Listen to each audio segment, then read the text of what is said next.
Alrighty, CNT120, Chapter 4 Lab. We're moving on to Part 3. And we really want to look at the UDP header, but we're going to use DNS to be able to look at the UDP header. So last part, we just got done with saving results on Linux. So I'm going to just minimize this virtual machine. I don't actually need this for the next step. I'm just going to do this on Windows.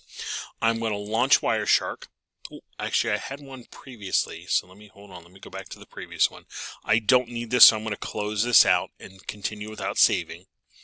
I will launch a new Wireshark. Mr. Brown got ahead of himself. There we go. I'll launch a new Wireshark. This time, I'm going to capture a Wireshark session, and I'm going to capture me loading a new web page. Now, that's the important part. I need to visit a web page I have not been to yet today on this machine. Otherwise, it's going to pull it from cache, pull it from memory. So I'm going to highlight Ethernet 3. I'm going to launch this. I'm going to open my browser. So here is my browser, and I'm going to go to something like www.formula1.com. Yes, Mr. Brown's a racing nerd, and I will let that load. Now that that's loaded, that should have captured that over here. So I will minimize my browser. I will come over to my Wireshark. I will stop the session. Okay, I'll stop the session. And what I'm going to do here is I'm going to put a filter for DNS into my Wireshark filter bar up here. So I put in DNS, and I'll hit the Enter key. And what I want to try to do, hopefully, what I want to try to do is find the DNS that I issued, in my case, Formula1.com. You would try to look for the one that you did. And we're going to hopefully find it. If not, we'll use another one. We're not going to get too hung up on it. But I'm going to scroll down through here, and I'm looking at this part for my Formula1.com thing to show up. So I'm scrolling down through. Here's hack.edu, ehack,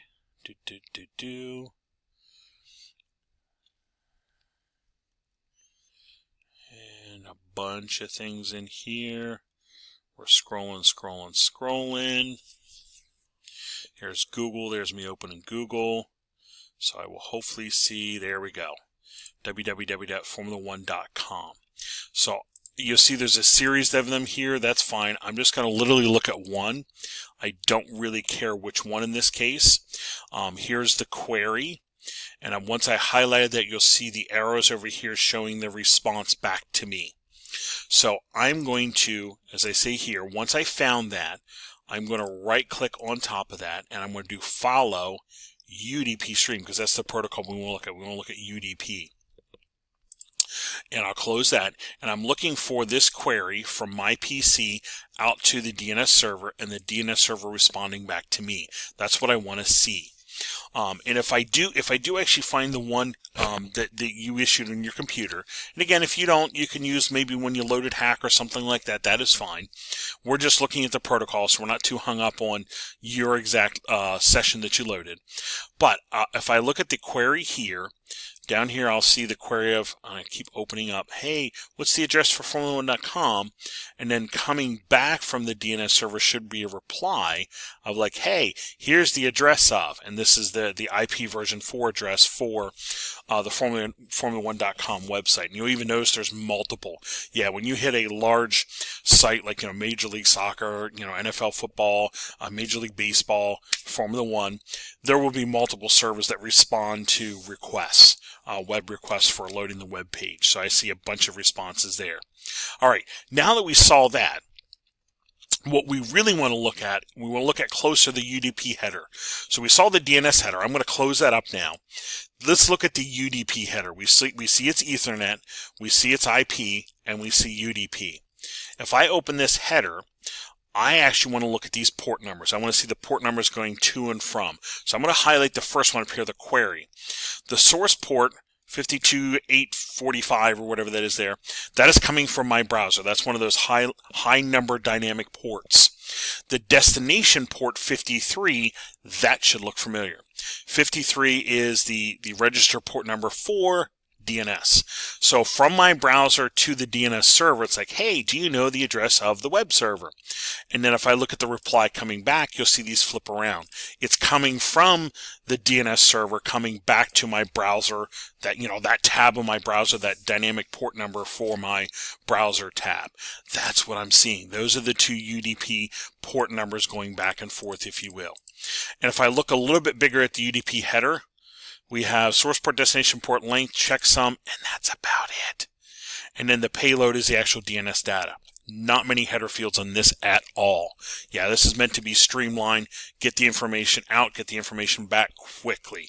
That's what UDP is all about. So what I want to do now is I want to copy my source and destination port numbers into my Windows text file, because we're doing this on the Windows. So I'm going to pull up my Windows text file here, and I'm going to put in here, this is now part 3, and this is my UDP header. That's the part we're looking at. And if you want to, you can put in here DNS capture, if that helps you remember this part. And we really want these two port numbers. So let me try this right here.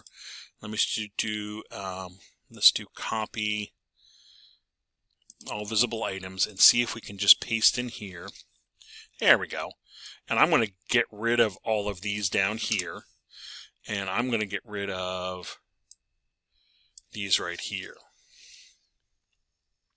I'm definitely going to get rid of the top line. Let's do that. Let's get rid of the top line. There we go. And now we have the Ethernet header, IP header, UDP header, but I really want these two right here, the source port, destination port. Now this is the reply coming back, so I see it's coming from the DNS server coming back to me. That's fine. If you were to grab the first one, and that is fine, or the last one, that is fine. Either way. The bigger issue for me is you're looking at these port numbers that we have been talking about in Chapter 4. So I'm going to save this text file. I'm going to save this text file so I don't lose my progress there. And looking back over here, that was the end of part 3 with our UDP header. We're going to come back in part 4 and look at the TCP header.